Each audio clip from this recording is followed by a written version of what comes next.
Christmas la moi tak mai pakhat Christian mun na bar som ko pa hi alal naram churun pelin ti la hian sale lokila an sang nak turki tak hi eki ania transportin minus 3 ani hela puatu hi putlang loma ani alal naram churun pelin kantan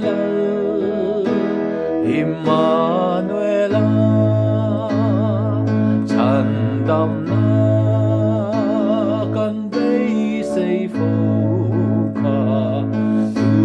na hian allo theng ta o Bethlehem dai re a chuan van mi te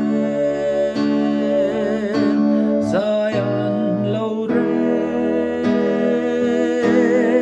chung nung be ra ro pui ro se lei chung a rem na leng se ti chun nun ne ma choi tum hari apiana bong in tloma azal nan ran thleng ron hangin ariang hring mi dung thuli o Bethlehem dai re a chuan van mi te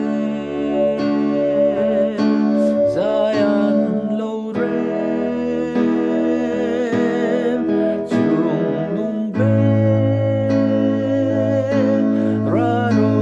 pui ro se lei chung a rem na leng se ti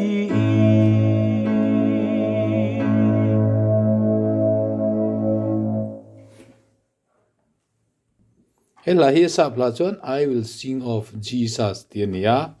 achanga hian I will sing the love of Jesus tina intrana lelin chia po ani lo ani ti hani du tok le phot mayang